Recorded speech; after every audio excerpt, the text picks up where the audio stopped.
जितेंद्र जी। हाँ, राधा राधा राधा। हाँ, महाराज जी मैं यहाँ आकर धन्य हो गया। महाराज जी यहाँ पर सिर्फ आपसे मिलने के लिए आया हूँ। महाराज जी कहीं से सुना कि आप अस्पताल में भर्ती हैं, तो जैसे ही पता लगा तो मैंने ना सोचा ना समझा 300 किलोमीटर पैदल यात्रा करके आपसे मिलने अस्पताल आया। में तो नहीं भर्ती। मतलब मुझे जानकारी नहीं थी महाराज, तो मैंने किसी से पूछा कि महाराज कहाँ पे मिलेंगे। उन्होंने कहा इस समय उनकी तबीयत बिगड़ी हुई है। मैंने तबीयत तो क्या है कि 18 साल से बिगड़ी हुई है। महाराज जी एक आपकी हमारे- पुरानी वाली जो वीडियोस होती है ना वो भी वायरल हो हाँ, जाती क्या है है कि अब लोग अब कुछ भी डाल रहे हैं, वो ऐसा। सोशल मीडिया के जरिया से मैंने सोचा कहीं भी महाराज मुझे मिलेंगे मैं वहाँ पे पहुँचूंगा जरूर।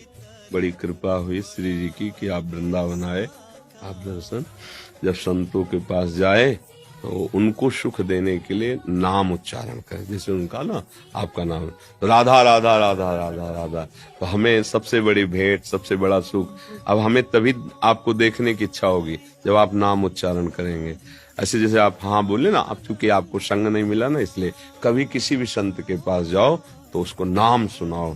जैसे देखते हैं ना संत, बाबा जय श्री राम, बाबा राधे श्याम, राधा राधा, तो उससे हमें सुख मिलता है कि आपने हमारे आराध्य देव का स्मरण। तब आपको हम प्यार दृष्टि से देखते हैं। और आप पैदल आए इसलिए आपका स्वागत करते हैं। और हम सदैव स्वस्थ हैं। हमारे शरीर को जो कष्ट है वो एक लीला है भगवान की, भगवान की लीला है। आपको दिखाई देते हैं हम भी महाराज में है? नहीं बस एक नाटक चल रहा है, माया का नाटक चल रहा है, डायलिसिस होता है। देखो सबसे बड़ा रहस्य है स्वस्थ होने का आनंद। अगर चित्त आनंद है तो फिर सब लघु रहता है। अब हमें प्रियाजू के चरणों का आश्रय सहारा मिल गया है, तो हर समय मन उनकी कृपा से आनंदित रहता है। शरीर कष्ट में रहता है, डायलिसिस होते हैं, बड़ी दवाइयां हैं, बड़ा कष्ट है, पर वो सब एक बाहरी माया का नाटक मात्र है। आनंद है हमें। अस्पताल में भी भर्ती रहना पड़ा, ऑपरेशन भी हुए, सब दुनिया की चीजें, पर ये सब माया का नाटक है। आनंद है तो प्रभु के नाम में, रूप में, और उसी आनंद के बल से हम आनंदित रहते हैं, और वही हमारे जीवन का परम लाभ है। नहीं तो अगर शरीर स्वस्थ है और आप गंदे आचरणों में, तो क्या आप आनंदित हो? क्या आप सोचो, देखो आप जल रहे हो, आप क्लेशित हो, आप अशांत हो, ऐसे ऐसे राक्षसी भाव, एक दूसरे को मारे डाल रहा है, एक दूसरे को काटे, क्या है ये? तो आपका सद्भाव बहुत अच्छा है, और हम यही चाहेंगे कि आप जब आए हो तो आप राधा राधा जपने की कोशिश करो और भगवान की कृपा के पात्र बनो।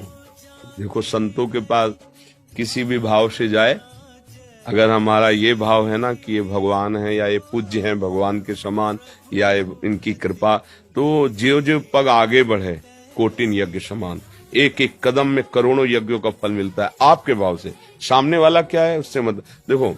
हमारे भाव होते हैं जब हम किसी देवता के या भगवान के मंदिर में दर्शन करने जाते हैं, वो तो विग्रह रूप में विराजमान है, पर जब जैसे हमारे भाव होते हैं, मेहनत करके गए, लौटते दूर से देखा, ध्वजा देखा, मंदिर एकदम आनंद हुआ, सामने गए रो पड़े, लेकिन हाँ प्रभु प्रभु, हाँ मेरे प्रभु, वो प्रभु देख रहे हैं, उसका उसको फल मिलता है।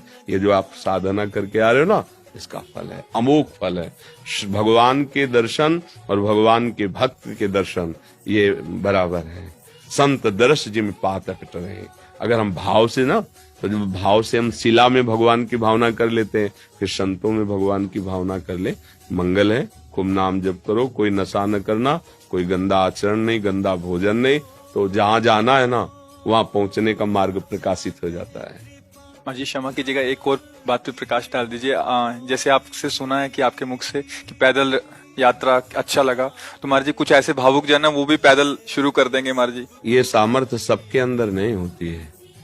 हम आपको सही बताए, सामर्थ्य उनके होती है जो बहुत कष्टपूर्ण जीवन गरीबी से व्यतीत करते हैं, और उनको जब लगता है कि मेरे पास तो कुछ देने के लिए कुछ है नहीं, ये जीवन ही है, तो मैं अगर हो सके तो मैं लौटते हुए जाऊं या पैदल जाऊं, ये सामर्थ्य उनकी होती है। जो विषय संग्रह से रहित होते हैं, उनको लगता है मैं क्या दूं, तब लगता है कि अगर मैं खोपड़ी के बल चल पाता तो खोपड़ी के बल चल के जाता, यही मैं कर सकता हूँ। ये सबके अंदर हो भी नहीं सकता, आदेश दे तो भी नहीं कर सकते सब। अरे यहाँ से पैदल राधा वल्लभ जी नंगे पैर तो जाना नहीं हो सकता, आप सोचो ला। अच्छा 40 कोस सैकड़ों कोस दूर से पैदल, ये उनकी बात होती है ना, जो गृहस्थी में रह के कष्ट सहते हैं, और उनको लगता है मैं किसी योग्य नहीं हूँ, क्या दे सकता हूँ संत को, तो मैं पैदल चलकर जाता हूँ उनके दर्शन के लिए। ये बहुत बड़ी बात है और ये सबके बस की है भी नहीं। हम कहे भी, आदेश भी करे तो ले, ये सबके बस की। हम इस बात से बहुत अंदर से, हृदय से द्रवित है। भरत जी यही कह रहे हैं, जब वशिष्ठ जी ने देखा उनके चरणों में छाले पड़ गए, तब कहा थोड़ी देर पालकी में बैठ जाओ। तो उनका हाँ, हमारे इष्ट नंगे पैर यहाँ चले हैं और मैं पालकी में बैठ के चलूं? मुझे तो लगता है गुरुदेव, सिर भर जाऊं उचित असमोरा, कि जहां मेरे श्री राम के चरण पड़े वहां मैं सिर रख करके जाऊं। ऐसा ये तो सबके हृदय में नहीं होता, ये हम जानते हैं, सबके हृदय में नहीं होता। ये विषय सुख भोगने वालों के हृदय में आ ही नहीं सकता। ये उनके हृदय में आता है जो दैन्य होते हैं और जिनके मन में है कि मैं क्या दे सकता हूँ। तो यही है, शरीर है, इसी को कष्ट दे करके मैं जाता हूँ। भूखा प्यासा जैसा भी मैं उनके दर्शन करूं, ये अमोघ बात। ये सबके, ये लेके सब कोई ऐसा मत करना। हम कह रहे सब कोई करे तो कर भी नहीं सकता, नहीं कर सकता। ये आप मतलब साधारण बात मत समझना, कोई मनोरंजन नहीं है ऐसा।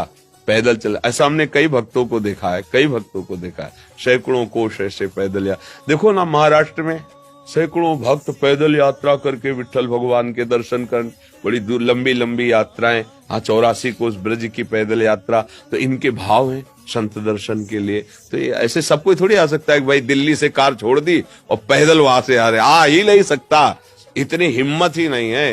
हिम्मत तो उसकी ही होती है ना जिसको ये लग गया कि अब हमारे पास तो कुछ है नहीं, शरीर प्राण ही है, अब यही हम समर्पित करते हैं। बहुत बड़ी बात है, बहुत बड़ी बात।